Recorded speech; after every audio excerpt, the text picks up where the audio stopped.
Olá, sejam muito bem-vindos. Hoje é dia 19 de maio, segunda-feira, dia de queda nos mercados.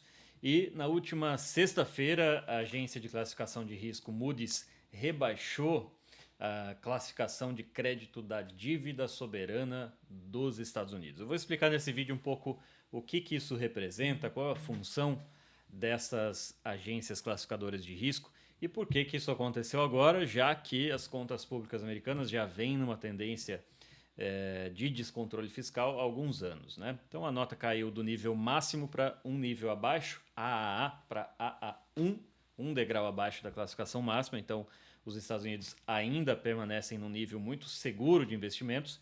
E a importância disso é que, basicamente, o Tesouro americano, o sistema americano, é considerado a taxa livre de risco do mundo, né? Onde você vai aplicar sem nenhum risco. Em comparação, você tem o nível Brasil, que é um nível muito mais arriscado, você tem um nível de risco de empresas privadas. Então, de certa forma, você tem o governo americano como uma das contas mais seguras do mundo e você vai reduzindo esse nível de risco. E, teoricamente, quanto maior o risco, mais aquele emissor da dívida precisa pagar para emprestar, para pegar dinheiro emprestado. Então, nesse momento, esse rebaixamento reflete essa preocupação com a sustentabilidade fiscal do governo americano. Eu vou mostrar alguns gráficos para vocês, eu vou explicar o porquê disso está acontecendo. Mas o ponto é que esse crescente descontrole do governo, a dificuldade de manter as contas públicas em ordem, vai colocando o governo americano numa situação em que o custo do pagamento da dívida vai ficando cada vez mais pesado dentro do orçamento. Então, essa é uma realidade que muitos governos usaram nessas últimas décadas porque os juros estavam muito baixos. Então, para eles saía muito barato, né, fazer grandes dívidas. O problema é que agora nós estamos num patamar estruturalmente um pouco mais alto de juros.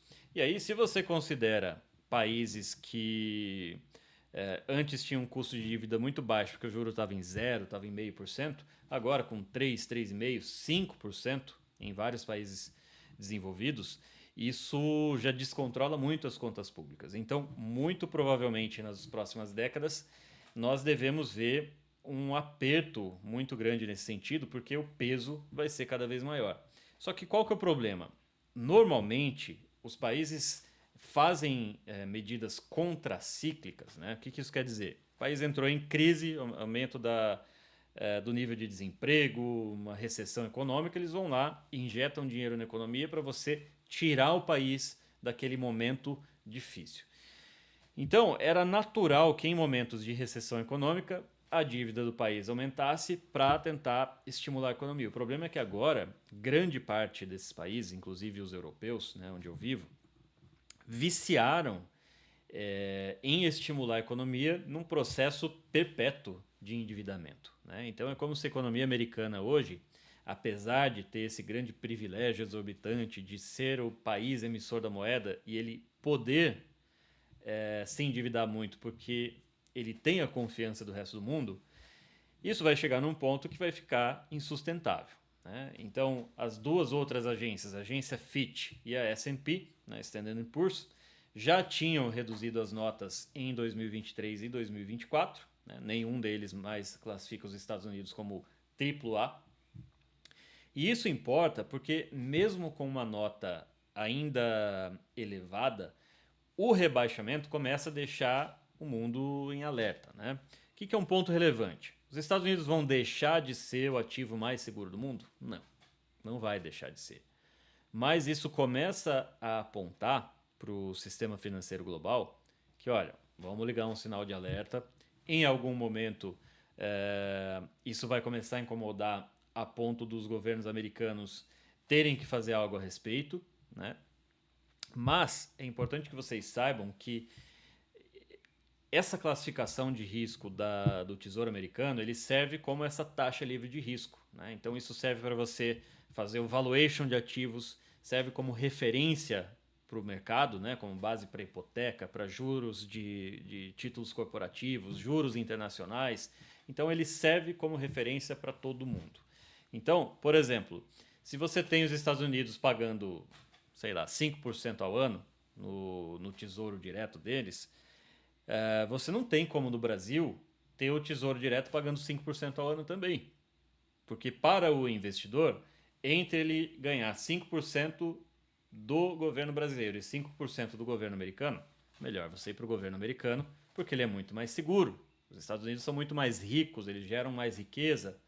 Então, quando os juros americanos sobem, naturalmente isso gera um efeito cascata em todos os outros países, porque se eles pagam 5, o Brasil precisa pagar um prêmio em cima disso. E não à toa que hoje o Brasil paga quase 15% ao ano. Né? Então, olha a diferença, inclusive, entre o nível de confiança nas economias. Então, qual que é o grande ponto a partir de agora? Olha, primeiro, nós estamos num cenário fiscal que começa a se tornar cada vez mais preocupante. Né?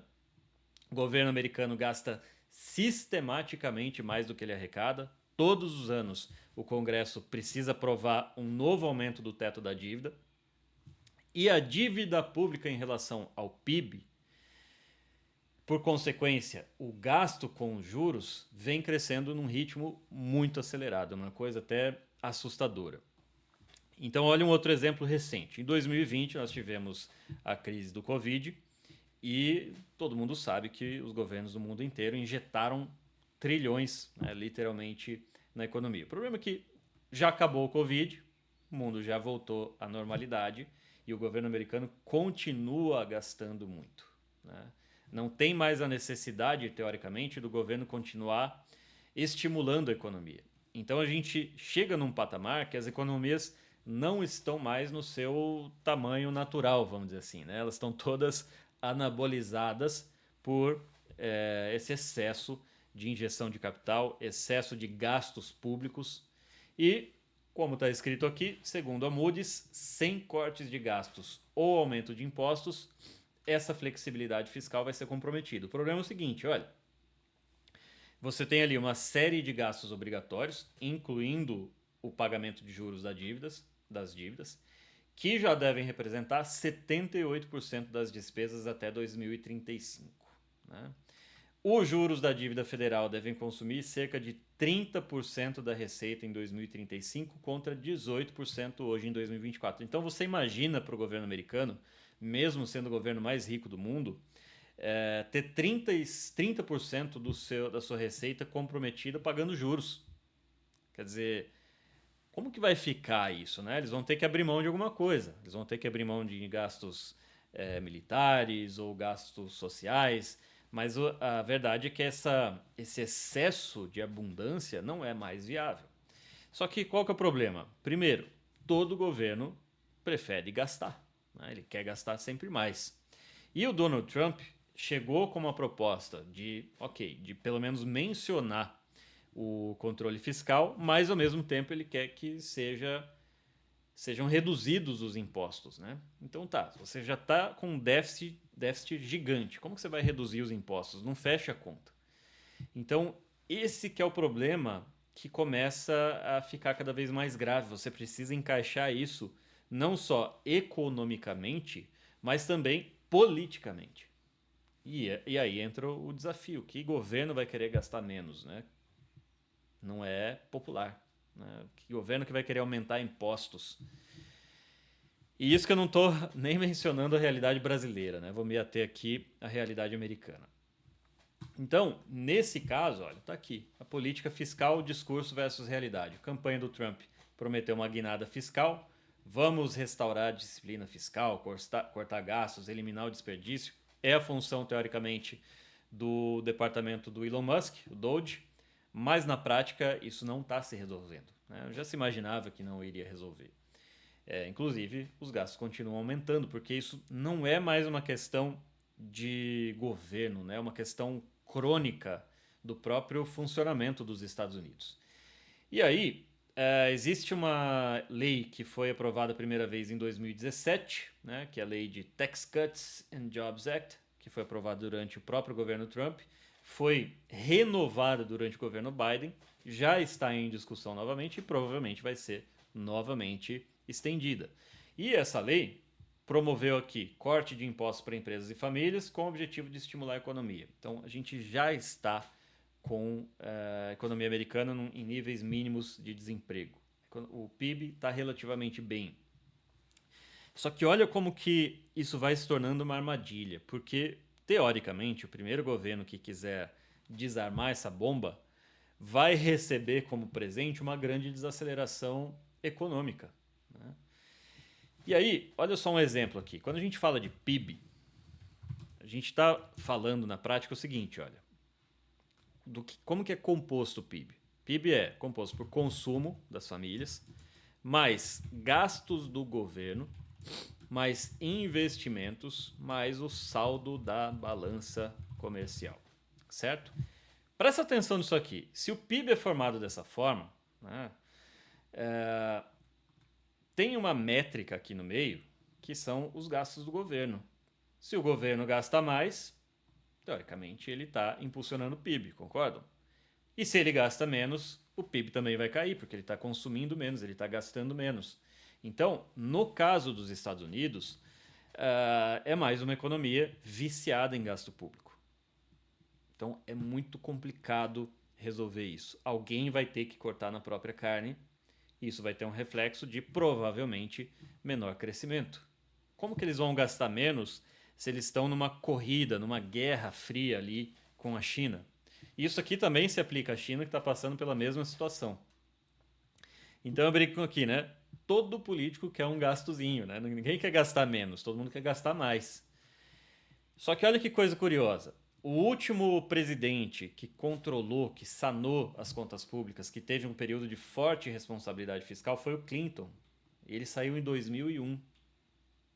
Ele teve superávites de 98 até 2001, uma dívida pública em relação ao PIB em trajetória de queda constante, superávit de 2,3% do PIB e havia até projeções de fim da dívida nos anos seguintes.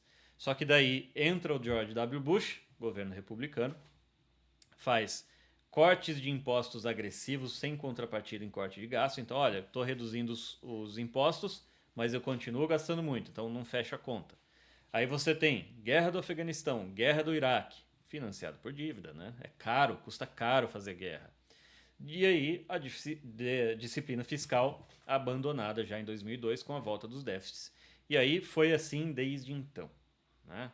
Já em 2008, quando você tem ali uma crise muito forte, novamente você vai ter uma explosão de déficit, porque tem crise, o governo impulsiona a economia, injetando dinheiro na economia, aumentando a dívida.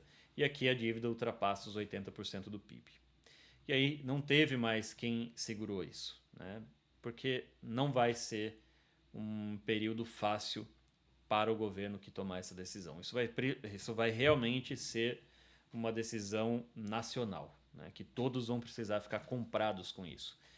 E agora, a partir do governo Biden, olha, a gente vê aqui que em 2008 a dívida estava em 80% do PIB, agora já está em 120% do PIB.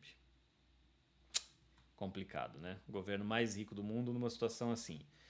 E aí eu trouxe aqui alguns gráficos para vocês perceberem o seguinte, olha. Isso aqui é de 2024. Olha quanto que foi pago em juros da dívida. 880 bilhões de dólares. É mais do que o Medicare, é mais do que o gasto militar. 880 bilhões de dólares. Agora, em 2025, já vai chegar a 1 trilhão, salvo engano. E aí a gente percebe também o seguinte, olha. Aqui é um gráfico desse aumento do teto da dívida.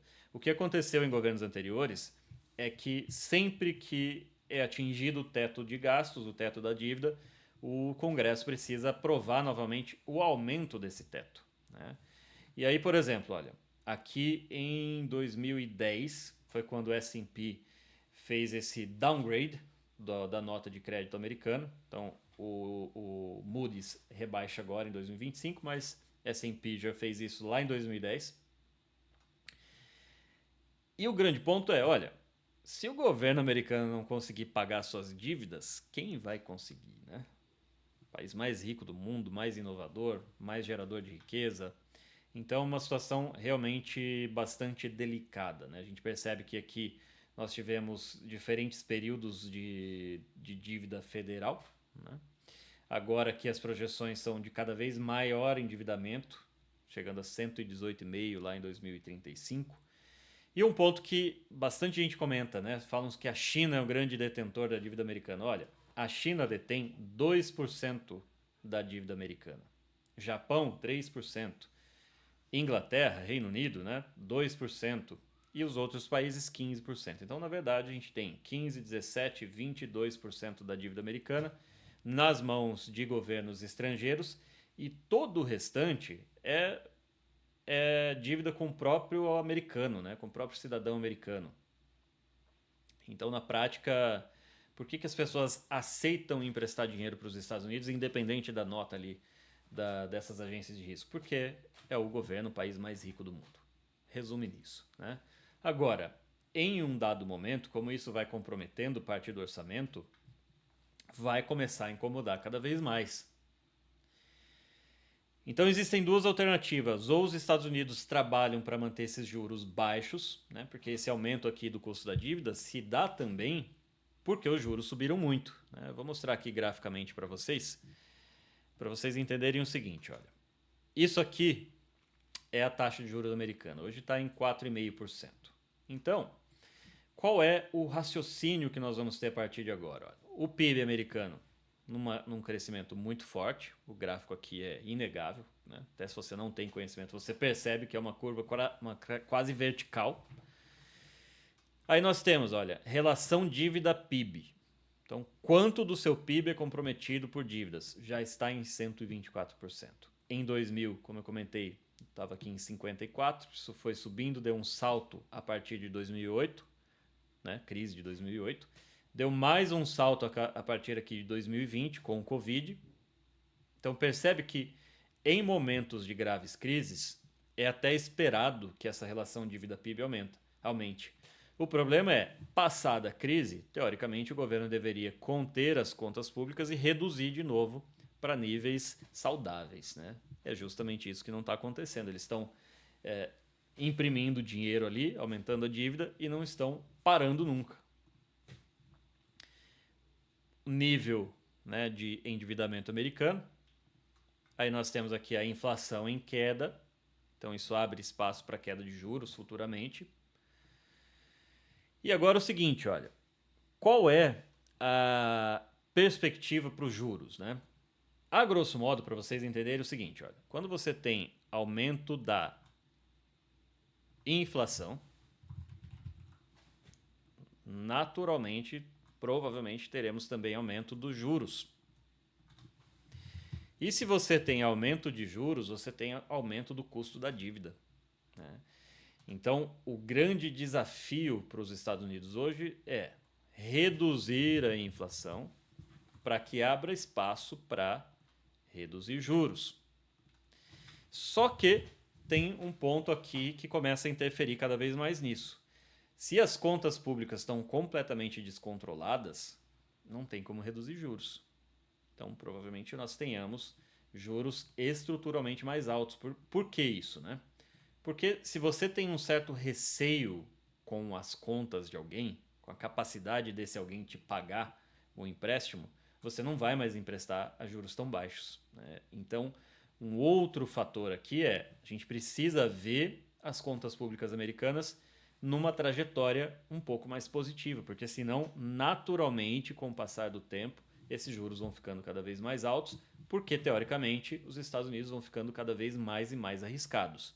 Então, mais uma vez, quanto maior o risco,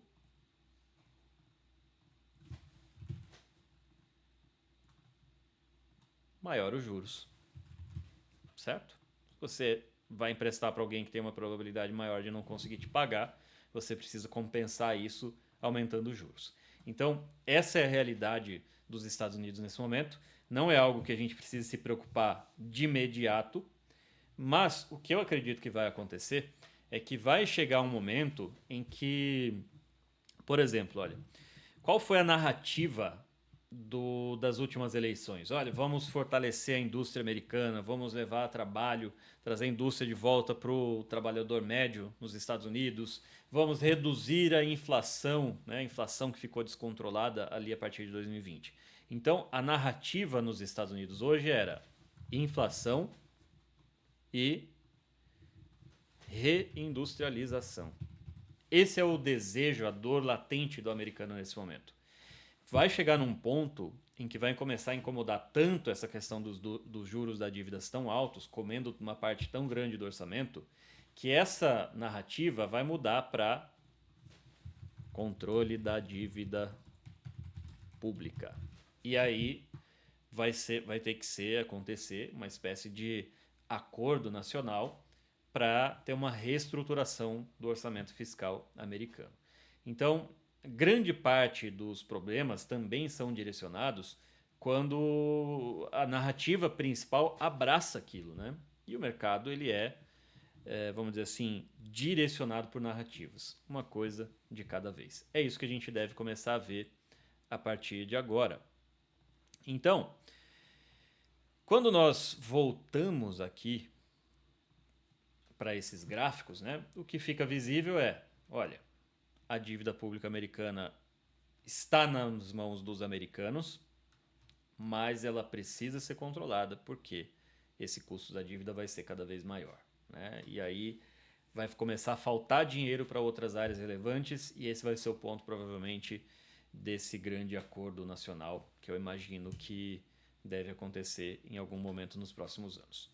Vou finalizando por aqui e até a próxima.